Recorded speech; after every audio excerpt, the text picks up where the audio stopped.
Oke, sebelum kalian menonton video ini, jangan lupa like, comment, and share pacau. Kai!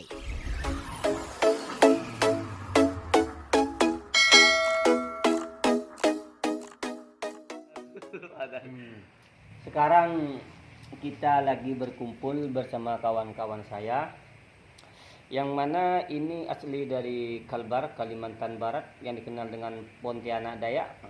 Dan ini teman saya merupakan guru bantu, guru tugas dari Pondok Pesantren Tepana Darussalam Durjan, Madura, yang ditugaskan ke Pontianak, tepatnya di Sungai Rengas, Kuburaya. Berarti asalnya saya itu dari Madu. Asalnya dari mana? Dari Lalu mana? setelah hal ini saya akan menanyakan tentang situasi dan kondisi keberadaan di Pontianak, Sungai Rengas ini ya. Sungai Rengas. Sekarang saya tanya dulu, Anda itu sebelum ditugas ke sini apa pernah tugas di Madura? Alhamdulillah. Berarti Saya pernah sudah 2 kali sama sekarang ini saya menjalankan tugas dari bertugas. pondok. Berarti sebelumnya tugas di Madura. Iya. Terus terlebih dahulu saya akan menanyakan tentang Anda kan sekarang posisinya berada di Kalimantan, Pontianak. Sudah berapa bulan ada di sini? Berapa bulan ya? Kira-kira kurang lebih 2 bulan lah begitu lah. 2 bulan kurang lebih. Ya, ya.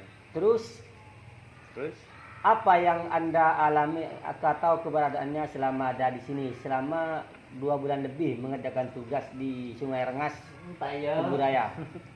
Monggo. apa aja itu yang ditanyakan? Situasi dan kondisi dulu. Apa yang Anda alami selama 2 bulan? Kesan apa? Sehari-hari dan malam. Apa saja? Kalau situasi di sini atau di madrasah ini, alhamdulillah baik, tentram, lingkungannya itu tentram ya. Terus santri-santrinya itu ramah, baik dan ramah itu. Kalau menanggapi situasi orang-orang di perkampungan itu juga sedemikian, ramah-ramah, baik, ya kurang lebihnya dan lain-lain lah begitulah. Gak tahu yang mau ngucapin. Oh, terus mungkin kan Anda di sini kan masih 2 bulan. Iya. Otomatis untuk adaptasi dengan masyarakat masih panas. Kurang anulah, agak gemetar atau kurang gimana gitu. Terus pertanyaan saya sekarang, Anda kan dulu pernah tugas di Madura. Apa bedanya di Madura itu dengan di Tunggu dulu, Kalimantan? situasi dan kondisinya. Situasi dan kondisi di Situasinya Pontianak. tadi itu situasinya, kondisinya dulu. Kondisinya bagaimana di Kalimantan ini? Kondisinya Di lembaga Pondok Pesantren Darussalam An-Najah. kalau situasinya itu kan seperti tadi itu ya. Sudah. Sekarang menanggapi kondisi di madrasah Pondok Pesantren Darussalam An-Najah ini, kondisinya itu saya nggak tahu, tapi kalau dirasakan itu ya, cuacanya itu agak panas. Terus lanjut. Panasnya itu apa panas dalam hati atau memang panas dari Panas dari luar ya. Oh, berarti kondisinya, tapi Cuacanya panas. Terus setelah saya itu merasakan panas, saya itu bertanya pada salah satu orang di sini, kenapa kok bisa panas cuacanya? Kok beda dari Madura gitu? Padahal di Madura itu kan pegunungan. Kok lebih panas daripada Madura gitu? Terus Kata saya. Terus orang-orang di sini jawab, itu karena di Pontianak ini adalah Katulistiwa katanya. Katulistiwa. Maksudnya Katulistiwa itu atau jarak Katulistiwa atau tempat jalannya matahari katanya. Jadi sebabnya panas itu karena di Pontianak ini tepat di jalannya matahari begitu. Saya ditutup lagi.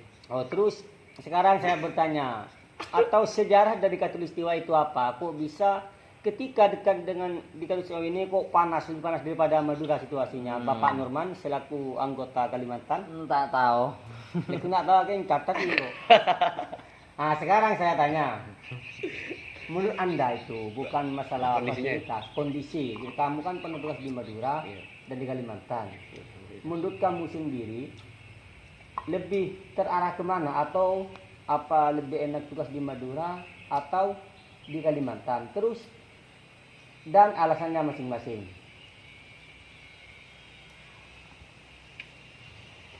Sebenarnya itu ya, kalau namanya bertugas itu kan kehidupannya itu sama Sama tapi dengan agak beda sedikit cuma itu sama-sama kehidupannya itu sama, berarti rasanya itu juga sama.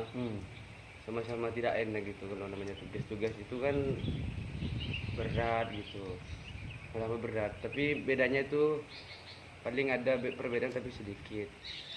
Mungkin bedanya itu ada di masalah fasilitas lagi gitu. Jadi fasilitasnya tuh, cuma fasilitasnya yang beda. Kalau tugas-tugas itu sebenarnya itu sama-sama. Kalau berat ya berat, kalau yang ringan ya ringan begitu. Terus kalau di Kalimantan itu, di saat seperti apakah kita itu merasa tidak betah atau merasa bosan lah? Di saat posisi bagaimana? Masalah tidak betah itu biasanya akan dialami ketika di tugasannya itu tidak ada temannya. Tidak ada temannya. Tidak ada temannya begitu. Itu yang pertama. Yang pertama. Terus yang kedua itu ketika dalam tugas itu tidak punya teman untuk, atau tidak, kekurangan tenaga begitu. Kekurangan tenaga untuk belajar mengajar gitu. Yang ketiga, merasa, maksudnya apa, ketika di Madura ada acara apa gitu, apa Anda tidak merasa sedih? Ya, bisa bilang begitu ya. Bisa dibilang begitu. Contohnya? Kalau semuanya yang termasuk yang ketiga ini itu, kalau biasanya yang tidak betah itu ketika di Madura itu ada satu acara, baik acara keluarga atau acara teman begitu. Kan pastinya nggak bisa hadir kalau yang keluar Madura itu atau yang ke tempat jauh. Berarti ketika kita berada di sini, kita tugas di Kalimantan kan jaraknya kan jauh lah. Harus melangkahkan sebuah lautan.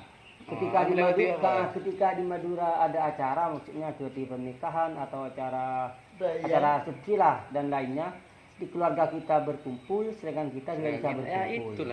Itulah jadi ingat Madura terus. Kata orang Pontianak itulah. Sehingga kita merasa galau atau tidak betah gitu. Tapi itu terus yang buat tidak betah. Sudah. Mungkin cuma 3 yang alasan. Ya. Tapi kalau saran dari saya ya memang tugas itu semuanya itu hampir sama. Kan kesamaan itu tidak harus sama, pasti ada perbedaan. Ya, terus menurut Anda itu apa bedanya? Ya, pengalaman saya dulu waktu tugas di Bangka Belitung, mana tuh Bangka Belitung tuh? Pangkal Pinang. Pangkal Pinang ya. Pangkal Pinang, kata orang desa. Saya kan agak kota orangnya.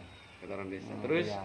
Jadi, ketika kita berada ditugaskan dari pondok, itu otomatis itu kan kita menjalankan kewajiban. Iya. Maka disitulah kita harus benar-benar mengerjakan kewajiban, dan ketika ada acara atau apapun di Madura itu risiko buat kita, diuji kita, apakah kita sabar menghadapi ini, apakah atau bagaimana. Sebenarnya itu hanya sebuah ujian. Mungkinlah kita merasa jauh tidak berhubungan keluarga, itu hanya sebuah ujian bagi kita. Sebenarnya itu jalan yang terbaik bagi kita. Sekadin. Mungkin hanya ini yang kita pertanyakan. Mungkin ada kata-kata sebelum YouTuber ini ditutup. Kata-kata apa itu? Kata-kata mutiara bermotivasi, ilmu. Kata-kata semuanya. Mulai dari kata-kata yang bermotivasi buat anak-anak remaja di zaman sekarang.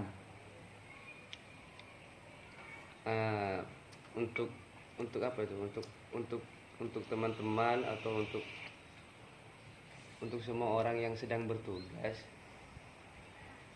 itu sebenarnya itu suatu kebahagiaan. Karena kenapa? Karena